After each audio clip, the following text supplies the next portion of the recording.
So hi Neo, I was recently looking for a job and I was interviewed by 2 people from the company. I would like to keep the company anonymous. The recruiter requested that we interview using Zoom instead of meeting at their offices because they were renovating. In the interview, I got weird vibes. I could not put my finger to it because some of the questions I asked were not answered, and they kept on telling me that they are looking for a limited number of employees and they have a lot of candidates to interview. I was told the position is urgent and they need someone to start on Monday. I asked about experience and they said they don't need experience because they have scheduled a week training in Cape Town. So on the first day you would need to bring your luggage and be ready to go to Cape Town. Wow, I thought this is a breakthrough until I was asked to pay 5,000 Rand up front to show that I'm serious, and the 5,000 Rand will be refundable with my first month's pay. I immediately asked for a loan from Mashonisa. So that's a loan shark, because I know my family would not have that amount on a random day, and because I wanted the job, and who will give me a job with no experience, I had to jump at the opportunity. Offer was presented and I accepted via phone, and Monday of the trip, about 20 people were there waiting for transport to go to Cape Town, but nothing. Yo! Guess who's still paying for the loan? Then the second part would be upfront payments. Yo. Candidates, I mean, you said it at the beginning, we bear the costs of any particular check, especially if we're recruiting for a client. Then if the cost is on the recruiter.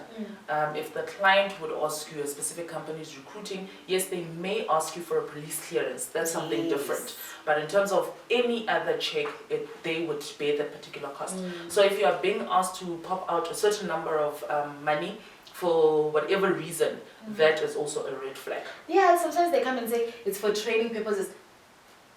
No, ma'am, no. No. And also be careful of the sensitive information that you say, right? Banks also have this to say, don't give out your PIN, do not share this and that. Also, when you are in a pre-screening process, don't give out information that is not necessary. We wouldn't ask you of your banking details. Why would we want that?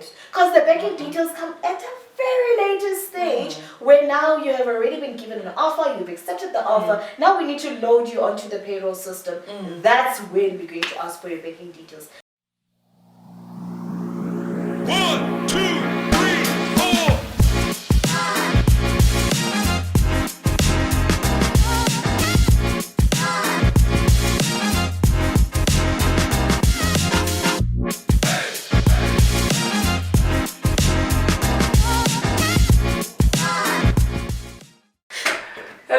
Welcome back to Couch Talk with LHS. I'm your host, Mpele, and as always, I am with Zanele, Buthelezi, aka Zenzi. Hi.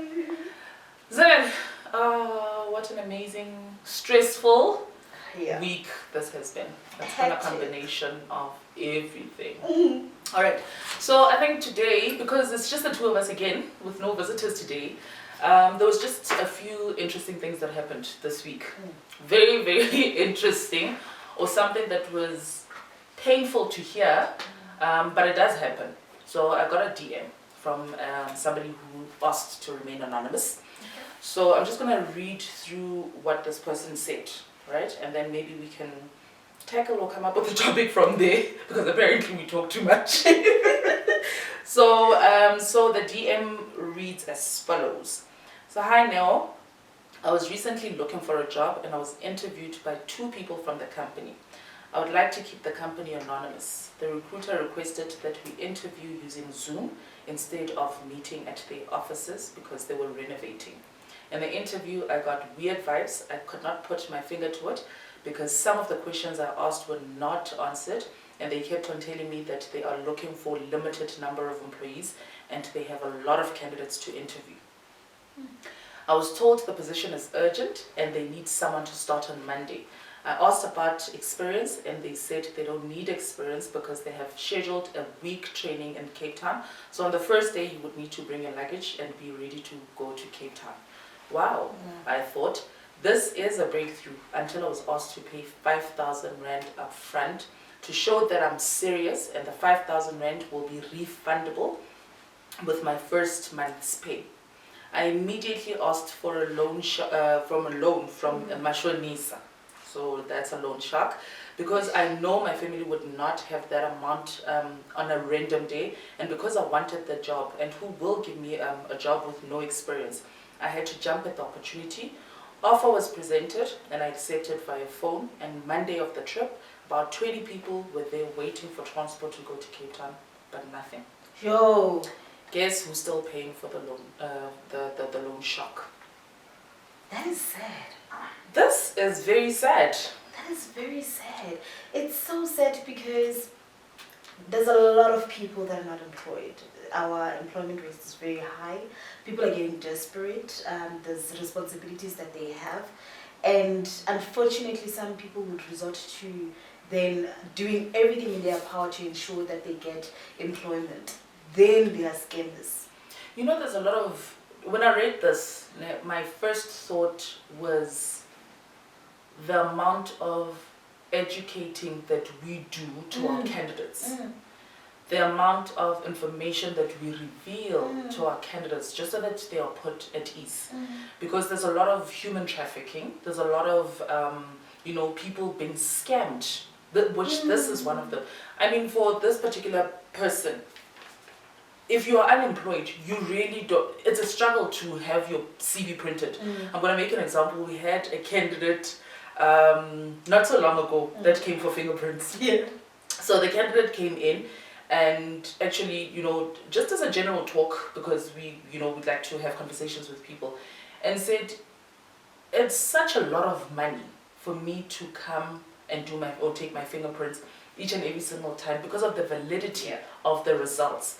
So can I ask for my hard copy CV back when I don't get the job, just so that I can go hand it over somewhere else? So for this particular person being asked 5,000, where do you get it at a random day? And if you are desperate, they said that they're looking for people as soon as possible. You are desperate, you're thinking, okay, there's a lot of people looking for a job, and if I don't give this particular securing fund, then I'm not going to get the job. Then you go to such lengths to get the money, then you are left paying off the loan. By yourself. Do you know what tactics they use, right? The first biggest tactic is, because they always catch you when you're vulnerable, right? You're desperate, you want a job, and something like this presents itself. First, you get very excited, you forget everything about, checking. It comes out. Listen, it flies out, it doesn't come out. It flies out. It's gone. Right? Because of the fact that I've been waiting for somebody to just give me a call and to offer or present an opportunity, just so that I can actually go present myself. Right? The first tactic they would use is to ensure that you don't have time to process. You are not given time to process. They would make it urgent. We're looking for somebody urgent. This is an urgent position, or we've got a certain number of people. We need a certain number of employees. So if it's first come, first serve. If you don't pay first, obviously there's limited space. Because for them to say there were 20 people waiting for transport. 20 people waiting for transport to go to Cape Town, and it didn't happen. That's just the sad part about it. Just imagine those 5,000 times 20, the amount of money that they have made, and going forward they're still going to make additional money because there's more people that are being falling victims of such scams. Exactly. I read previously an article from Sowetan, right? It was released sometime this year around June, if I'm not mistaken. They were talking about how the scamming because of jobs is now recently increased even more. So previously there were articles that, for example, Johannesburg, there's a lot of scammers, Gandhi Square, you have to be careful and whatnot. But there's a new trend. Now they're targeting people who want to work overseas. And there's a lot of those because, specifically in education, there's teachers teaching overseas. Yes. So, yeah. And a lot of people who have actually went overseas and had those particular legit opportunities, they come back and say, oh, it's nice overseas. Some of them do come back with sad stories, unfortunately. But for those who come back with good stories, they then motivate, you know. Like English, for example, it's easy to enter that particular market as long as you can speak English, you are fluent, you've done English, then you can go to, for example, certain countries like Thailand to teach English there, right? So they target those particular people. And because there's just little things that you need to take, then people fall for these particular scams, right? So in terms of research, there's a lot of research that is there on the internet. Another article that was released recently was the article from the Department of Health. Apparently, they also scam you by saying that for you to do your criminal checks, you need to pay for those particular criminal checks. Doesn't look like that. If I, as a recruiter, I'm looking for someone in the IT space or someone in the HR space, I will bear the cost of those particular background checks. There's no way that I'm going to say, you, as a job seeker, pay a certain amount of money. So the Department of Health has also issued a statement saying that apparently they're using their logo as well as their name and saying that you need to pay a certain amount. So it's sometimes little amounts that people need to be aware of, and then sometimes big amounts. I mean, with the little amounts, the people can just say, oh, okay, it's just 250, it's nothing. But 250 to some people is a lot of money. It's not just nothing. Because at the end of the day, you still need to apply for jobs. You know, this ties back to what we're talking about. We had a guest, like he was talking about digital transformation. We spoke about, you know, educating our employees in terms of the email.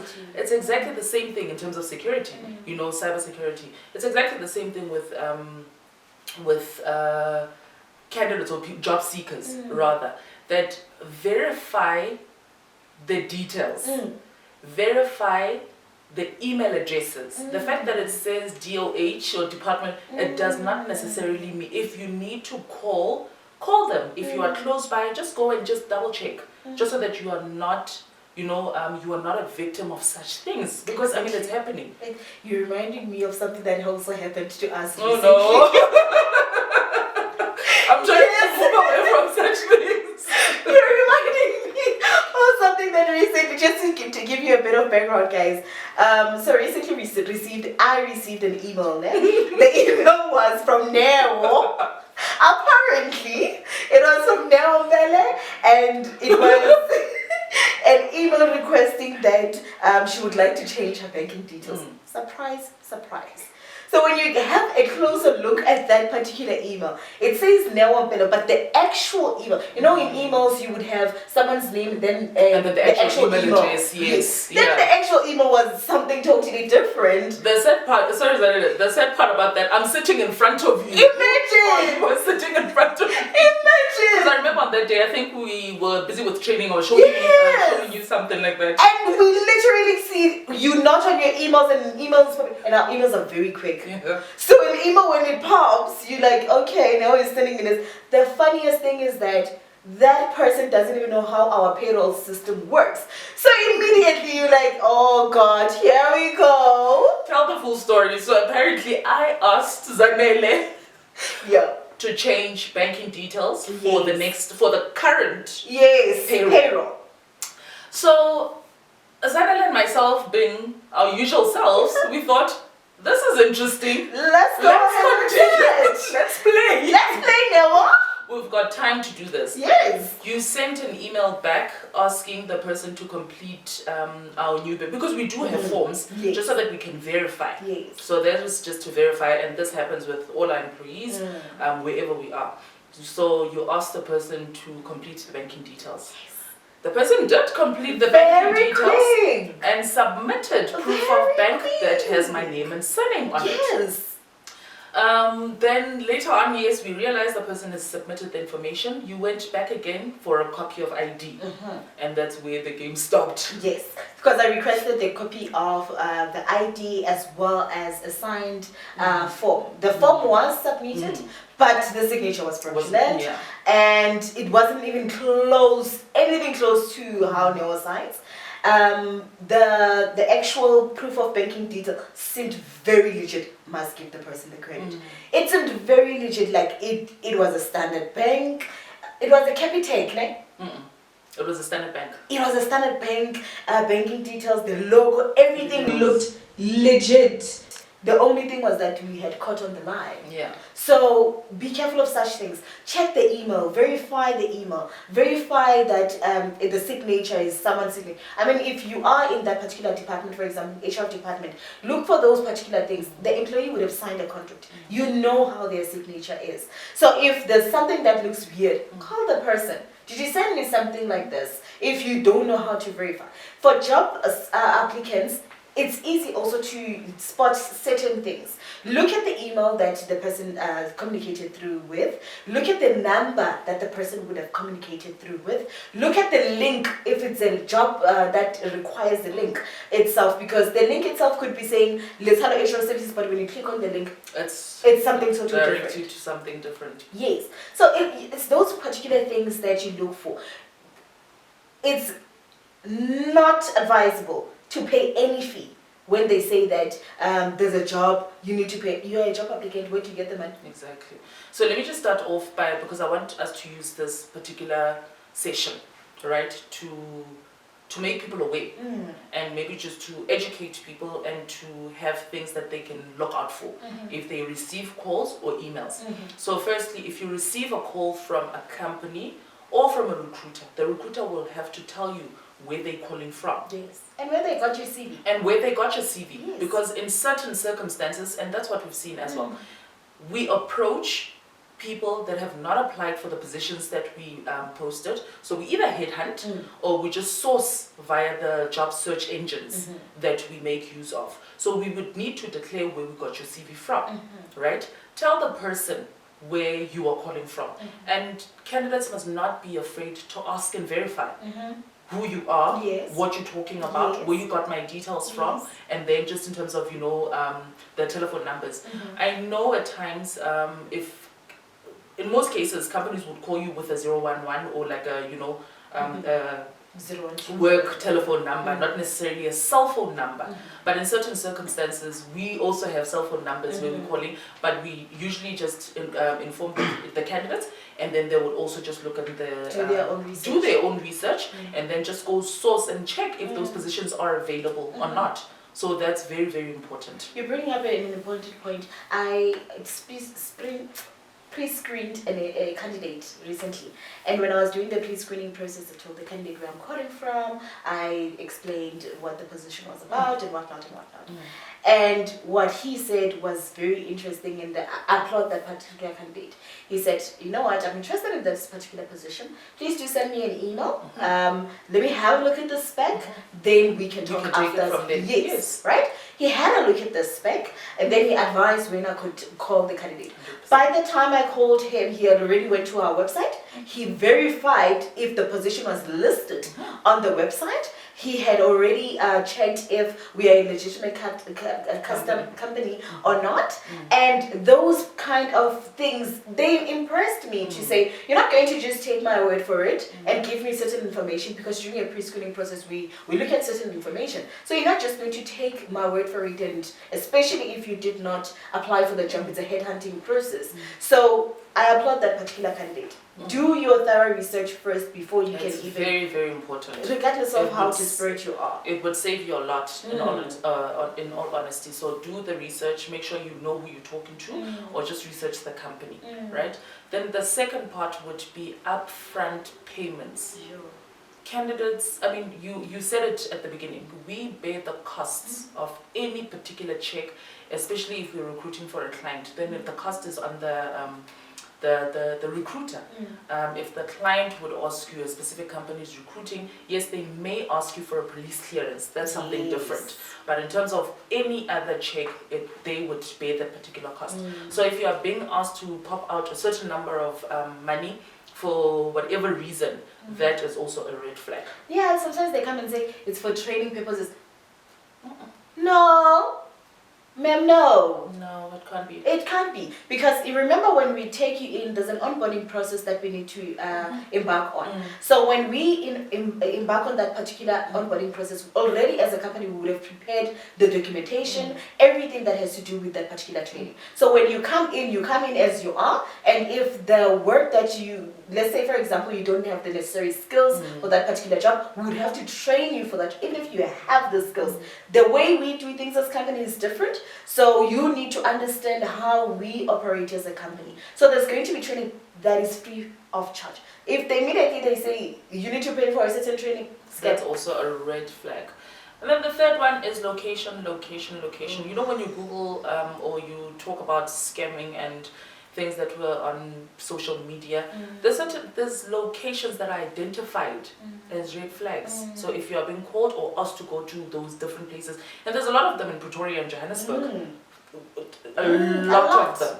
So just verify the location. If it's a recruiter, just verify where they are. Even if the interview is on Teams or you know, just on Zoom or whatever the case might be, just verify if they do have an office. And if they're going to send your details to a specific client, who's the client? Who is the client? Verify. But this who is the client? Can I tell? No. The reason why I'm bringing that up is because some of the clients would want to remain anonymous until they agree, right? Until they agree to meet up with a specific candidate of their choice, then they can say declare. But at the stage where you're pre-screening, don't declare.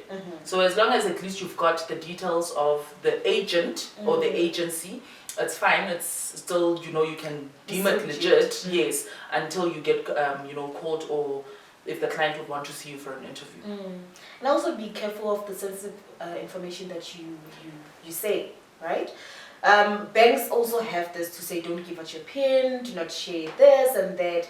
Also, when you are in a pre-screening process, don't give out information that is not necessary. We wouldn't ask you of your banking details. Why would we want that? Because the banking details come at a very later stage where now you have already been given an offer, you've accepted the offer, now we need to load you onto the payroll system.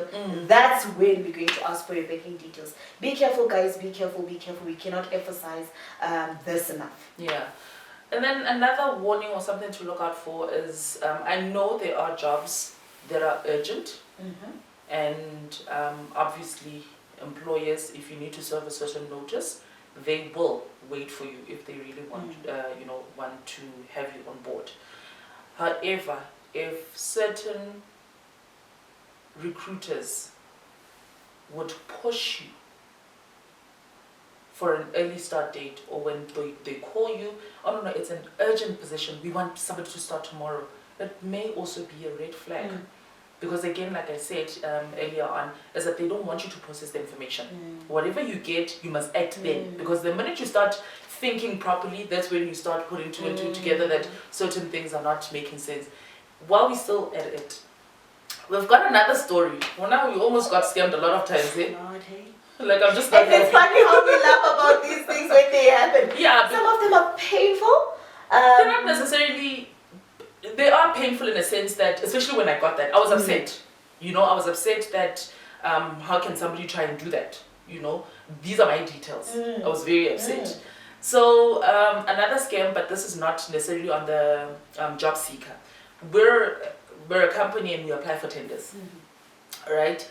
So there's certain tenders that we apply for. Obviously, you know, when you go through the tendering process, especially when you're giving out or you're providing a service, it's not necessarily a product. It's a service. It takes longer, you know, for them to make a decision. I've once had a call. I think they called the office. They found the lady who was at reception, and they asked to speak directly to the director. All right. Unfortunately, at that time where we say our numbers should not be shared, my number was shared. A guy called and said, you have applied for this particular tender. At that point, yes we did. I mean, we did. Response from the person was that, okay, we are on the final stages of making an appointment. Your company is one of the top 3. But now if you want to be selected for this particular tender, you need to pop out a certain, or you need to make, apparently you need to make the director happy. So again, me being my playful, because at that time it just clicked. In a proper tendering process, you would never be caught for such things. Never. Right? Then I just decided, okay, no, let's go. We're gonna be let's ready for the fight. So that I was okay, you need to make the director happy. Then I asked, what does that mean? You know? Oh no, don't you know? You're supposed to know. No, I don't know. Spell it out for me, just so that at least I don't make mistakes. I want to confirm or say things or respond based on what you're saying to me. No, we need to, or you need to give us a certain amount because the decision is going to be made tomorrow. So it has to be quick. And I just gladly declined. I said, no, it can pass me. Honestly speaking, it can pass me. I mean, I've applied for a couple of, a number of tenders. I'll wait for the other ones. So then I just decided to, have a conversation with my parents. Then my dad asked, did or were ethics part of making the director happy? Which is a very good thing because that's what we preach. If you're going to do that once, because I mean, those are not even people that were in the company. So I could have been scammed, money gone, ethics gone, and who are you going to blame? Nobody else but yourself. Exactly. Nobody else but yourself. Exactly. Second part, another person called me, asked to meet up with me. So the sad thing is that because the details are visible, they're on a public platform, they already do research. Yeah. That's the nice thing about Yeah, scammers. They do their research. So that's what we need to learn from them. Exactly. We must do our research as well. They called, they asked to meet up with me. So imagine if I was so desperate for business, met up with the people that I don't even know. They know because we've got our details and our faces wherever. So what was going to happen if car was stolen? Human trafficking. Or human trafficking. Who was I going to blame? No. So that is very, very important. I think from, all the stories that we are sharing, people need to do their research. I don't know how much I can stress that. You need to do your research. Another thing also, you can't start the whole recruitment process and finish it on social media. Johnny, Johnny bro. Not at all. No, you can't. It doesn't work like that. So immediately when, yes, sometimes during a headhunting process, you would find that people send you a message on LinkedIn to say, we've got a certain position. Are you interested? But that person is not going to finish the whole conversation on LinkedIn. They have to call you. They have to see your CV. They have to email you. They have to pre-screen you. There's certain steps that we follow to ensure that we also have all the relevant information so that when we send you through either to the hiring manager or to the client, we already know who we're sending and we are comfortable that that person meets the spec. So immediately when someone starts the conversation and finishes it, everything on social media, guys, that's also a red flag. Like a very big red flag. A huge red flag. And if you try and call them back, you can't get a hold of them, but they're able to call you back. You. Yeah. Another big one which candidates need to be aware of is if you are applying for an entry-level position and the salary is high and it just does not make sense. Best believe it doesn't make sense. It doesn't make sense. It can never make sense. It can never. It can never make sense. So just ask around, what is the market, market value, what does the market say about certain types of positions? Yes, they may differ based on the type of company, based on the size of the company, based on the location of the company, because people that are in Gauteng don't necessarily earn the same as people that are in Mpumalanga or Free State or whatever the case might be. So maybe just do your research and find out and when you do all the research, you will get everything. If the company's there, all the details, just make sure you get. If you need to call and verify with the company, please do so. Please. Just make sure that you are safe at the end of the day. Yeah. I also want us to talk about the ones that we'd say it's mostly, for example, in when you a pyramid scheme kind of a thing. You have to bring Neo for you too, and when Neo brings, you have to add certain amounts and whatnot. Also be careful of those things because of pyramid schemes. Yes, it would be fruitful when it starts because they're still trying to get people, but immediately when they get more and more people, then they start showing that it's a scam. So rather avoid such things that would lead to you losing money unnecessarily, so money that you could have used somewhere else where it was going to benefit you much more. Yeah, and there's also things like grammatical errors, Yo. typos. We always say to candidates, if somebody calls you for pre-screening, don't be too familiar. I'm not your friend. Same as recruiters. I cannot be calling somebody whom I met maybe their CV on Career Junction and then send them an email and say, hey Mazet, hey Mazet. So look out for such things, because at the end of the day, we don't know each other. This is a professional working relationship that we want to establish. It's not there yet. We want to establish, because if I'm going to be a recruiter, then that's the relationship that we want to build, just so that I can send you through to the client. So grammatical errors and all these typos and things that are way too familiar, those are red flags. Yes, basically. And also, while you're still on that point, even for candidates, guys, stop this thing of saying, hey, good day, my name is Zanele Buthelezi, I'm from this particular company, blah blah blah blah blah. Then you come and say, hi Mazet, Kunchan. Be professional, because that's the way it starts. If you're going to give me that perspective to say you're not a professional person, do you think I'm going to take you? Do you think I'm going to continue? Because now you're too familiar. What more when you're inside? Exactly. Yeah. Let's just be professional, guys. So I think the last one that we just need to clarify, and I hope people are taking notes and they do their homework, they do their research, would be, if something sounds too good to be true, then it probably is. So again, we're hampering back on doing your research. Just make sure that you do your research. Make sure that you call. Just take out all the steps that we've identified or everything that we've highlighted. And after that, if you are comfortable with everything that you went through, if you're comfortable with everything that you've researched, then go ahead with application. True. There's a story up that was written by IOL and was trending a couple of weeks back or months back, right? Sa Kalani Fongo. It's a very sad story. The guy that is still stuck in Yes, that is a very sad story. But it's a lesson for us also. So let's go read up about that particular story, because IOL has also had an email that he received as an example of the things that we have spoken about, to say, look at some of the things. Yes, he might have not known, but now he knows better based on that particular experience, the bad experience. But it also teaches us a lot also, and there's a lot of things that we can learn. For example, they wanted to speak to him via WhatsApp and Telegram. Red flag. They were talking about his family members on that particular email.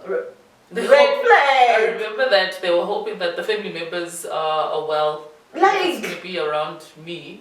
Right? Yeah. And the email itself, it was a red flag.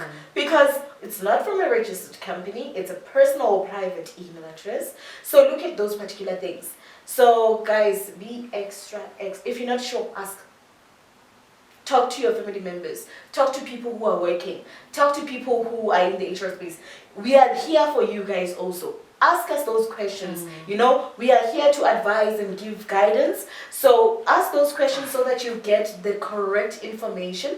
And there are also, I know on Twitter, there's people who also assist in terms of checking those particular things. I just forgot who they are specifically. Ask around. We can actually share that particular article on the email, because I know they also included that email. We can just share and show people and highlight the things that should, read as red flags to you guys, just so that at least you are aware. If you're not sure what's going on, you are aware of, the scammers out there, or the scams that are out there. All right. So guys, thank you very much. I hope you have learned something from this session. This was just a session to, just to guide you guys and to show you that these things are there. They are visible, especially when you must just be on the lookout, especially now with, being desperate for a job. Don't just take anything that comes along. Ask questions. There's absolutely nothing wrong with asking questions. The recruiters must be patient enough to give as much details, because they've got your information. So do ask questions. do your research, follow the steps that we've given, and if you are comfortable, then you can definitely go ahead with the application. No, most definitely, I agree with you. So thank you very much for joining us on today's episode. Don't forget to like, share, and subscribe, and we will see you next time. Bye. 1, 2,